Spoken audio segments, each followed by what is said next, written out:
عشاء کے بعد بسم اللہ الرحمن الرحیم کا اس طرح وظیفہ کیا۔ 5 منٹ بعد ایسا واقعہ پیش آیا، سفید کپڑے والا بزرگ آیا، 5 کروڑ دے کے چلا گیا۔ بسم اللہ الرحمن الرحیم، شروع اللہ کے نام سے جو بڑا مہربان اور نہایت رحم کرنے والا ہے۔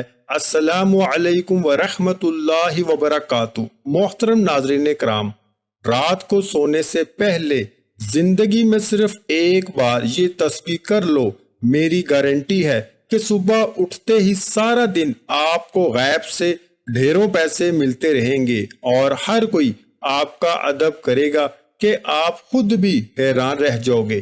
محترم ناظرین اور سامعین، رات کو بستر پر جانے سے پہلے یعنی رات کو سونے سے پہلے اللہ پاک کا صرف ایک نام پڑھ لو، پھر اگلے دن دیکھو گے کہ سارا دن ہی آپ کو غیب سے پیسے ملتے رہیں گے اور دن بھر پوری مخلوق آپ کے ساتھ ادب سے پیش آئے گی انشاءاللہ۔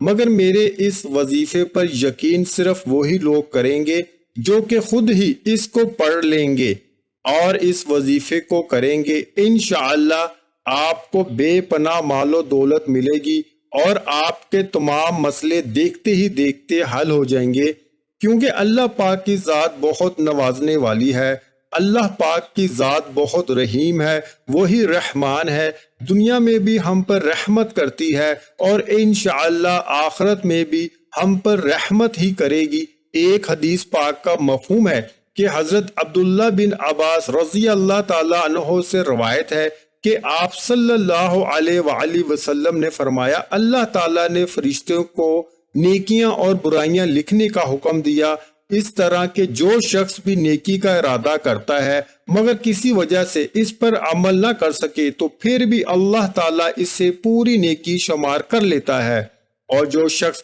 اس نیکی کے ارادے پر عمل بھی کر دے تو اس کے حساب میں ایک نیکی کے بدلے 10 نیکیاں لکھی جاتی ہیں، بلکہ بعض اوقات تو 700 نیکیاں لکھی جاتی ہیں، جبکہ بعض مرتبہ تو اس سے بھی زیادہ لکھی جاتی ہیں۔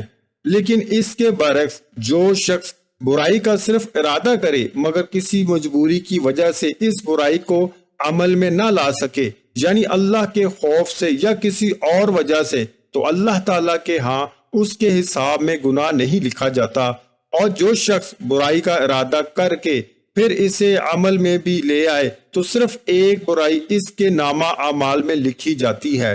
اللہ تعالیٰ اپنے بندوں پر بہت مہربان ہے، وہ اپنے بندوں کی خطائیں معاف کرنا چاہتا ہے، اس لیے نیک کاموں پر زیادہ سے زیادہ اجر و ثواب دیتا ہے، جبکہ چھوٹے چھوٹے گناہوں پر درگزر بھی کر دیتا ہے۔ اللہ تعالیٰ اپنے بندوں پر بے حد مہربان ہے، وہ غفور الرحیم ہے، بس اسی کی رحمت کا دروازہ کھٹکھٹانے کی دیر ہے، پھر اس کی رحمت برسنا شروع ہو جاتی ہے۔ آپ اس عمل کو کریں، انشاءاللہ اللہ پاک آپ کے اوپر بھی خصوصی رحمت و شفقت کریں گے اور آپ کو بھی بے پناہ دولت سے نوازیں گے۔ اسی طرح ایک اور روایت کا مفہوم ہے کہ ایک شخص جس نے پوری زندگی میں کبھی کوئی نیک کام نہیں کیا تھا، پھر جب اس کا آخری وقت آیا تو موت کے وقت اپنے گھر والوں سے کہنے لگا کہ جب میں مر جاؤں تو مجھے جلا دینا، پھر کچھ راکھ جنگل میں ڈال دینا اور کچھ دریا میں بہا دینا اور کچھ راکھ آندھی میں اڑا دینا۔ خدا کی قسم اگر اللہ نے مجھ پر قابو پا لیا تو مجھے ایسا عذاب دے گا جیسا دنیا میں پہلے کسی کو نہ دیا ہوگا۔ جب وہ بندہ مر گیا تو اس کے بیٹوں نے اپنے باپ کی وصیت کے مطابق عمل کیا۔ جب وہ یہ کام کر چکے تو اللہ تعالیٰ نے دریا کو حکم دیا کہ اس کی راکھ کو اکٹھی کرو، پھر جنگل کو حکم دیا اور اسی طرح ہوا کو بھی حکم دیا، پلک جھپکتے ہی اس کی تمام راکھ جمع ہو گئی۔ پھر اللہ تعالیٰ نے اس سے زندہ کر کے اس سے پوچھا کہ تو نے ایسا کیوں کیا؟ اس نے عرض کیا، پروردگار یہ سب میں نے تیرے خوف سے کیا اور تو یہ بات خوب جانتا ہے۔ اس پر اللہ تعالیٰ کی رحمت جوش میں آئی اور اللہ نے اسے بخش دیا، اگرچہ اس شخص کی وصیت غلط تھی مگر اللہ تعالیٰ نے اس کے خوف کی وجہ سے اسے بخش دیا، جو اسے قیامت کے دن اللہ کے سامنے کھڑا ہونے سے تھا۔ محترم ناظرین، اس سے یہ ثابت ہوتا ہے کہ اللہ تعالیٰ سے خوف کھانا اللہ کی رحمت کو متوجہ کرتا ہے۔ اللہ تعالیٰ کی رحمت بہت وسیع و عریض ہے، آپ جو بھی مانگتے ہو اللہ پاک عطا کرتا ہے، بس آپ اس عمل کو اچھی طرح کیجئے، انشاءاللہ آپ کو بھی بے پناہ دولت، عزت اور شہرت ملے گی۔ اب مزید وقت ضائع کیے اس عمل کا طریقہ کار جان لیجئے اور کچھ احتیاط بھی جان لیں کہ آپ نے اس عمل کو صرف رات کے وقت کرنا ہے، سونے سے پہلے اس عمل کو کر لینا ہے، عشاء کی نماز پڑھ کر اس عمل کو کر لیں، پھر جیسے ہی صبح آپ کی آنکھ کھلے گی تو سارا دن غیب سے مدد اور نصرت ملتی رہے گی۔ یہ عمل بے شک آپ بیٹھے ہیں تب کر لیں یا آپ لیٹ گئے ہیں تب بھی کر لیں، بس عشاء کی نماز کے بعد سونے سے پہلے اس عمل کو کر لیں، جیسے ہی آپ کی آنکھ کھلے گی سارا دن دولت اور عزت ملتی رہے گی۔ یہ عمل ابھی میں آپ کو بتاؤں گا، آپ نے اپنی جگہ سے نہیں اٹھنا، اسی جگہ پر بیٹھے بیٹھے آپ نے اس عمل کو کر لینا ہے، صرف آپ کے 8 سے 10 منٹ ہی لگیں گے۔ اس پورے عمل کے دوران احتیاط صرف یہ ہے کہ آپ نے بولنا نہیں ہے، بس خاموشی کے ساتھ اس عمل کو مکمل کرنا ہے، پوری توجہ کے ساتھ کرنا ہے اور کامل یقین کے ساتھ کرنا ہے۔ کوئی مرد، عورت، بچہ یا پھر بوڑھا، غرض کوئی بھی اس عمل کو کر سکتا ہے، اس میں کوئی پابندی نہیں ہے۔ اس کے علاوہ اگر آپ پہلے کوئی تسبیح کرتے تھے یا کوئی تسبیح کرتے ہیں، کوئی وظیفہ کرتے ہیں، اس کے فوراً بعد بھی اس عمل کو کیا جا سکتا ہے، اس میں بھی کوئی پابندی نہیں ہے۔ وہم میں نہیں پڑنا کہ ایک وظیفے کے بعد دوسرا وظیفہ کرنے سے شاید کوئی نقصان تو نہیں ہوتا، کچھ بھی نہیں ہوتا، بلکہ آپ کو فائدہ ہی فائدہ ہے، کامیابیاں ہی کامیابیاں ہیں۔ اس کے بعد آپ وظیفہ شروع کریں گے، سب سے پہلے پڑھیں گے اعوذ باللہ من الشیطان الرجیم، بسم اللہ الرحمن الرحیم۔ آپ نے یہ 11 بار پڑھنے ہیں، نماز پڑھ کر وہیں بیٹھے ہیں یا لیٹے ہیں، جیسے بھی آپ کر رہے ہیں، بس آپ نے صرف 11 بار پڑھنا ہے، اعوذ باللہ من الشیطان الرجیم، بسم اللہ الرحمن الرحیم۔ یہ دونوں ایک ہی بار شمار ہوگا، پھر آپ درود پاک پڑھیں گے۔ یہ درود پاک بھی آپ نے صرف 11 بار ہی پڑھنا ہے۔ آپ نے نبی پاک صلی اللہ علیہ وآلہ وسلم کی ذات اقدس پر درود ابراہیمی پڑھنا ہے۔ اللہم صلی علی محمد وعلی آل محمد کما صلیت علی ابراہیم وعلی آل ابراہیم انکا حمید مجید۔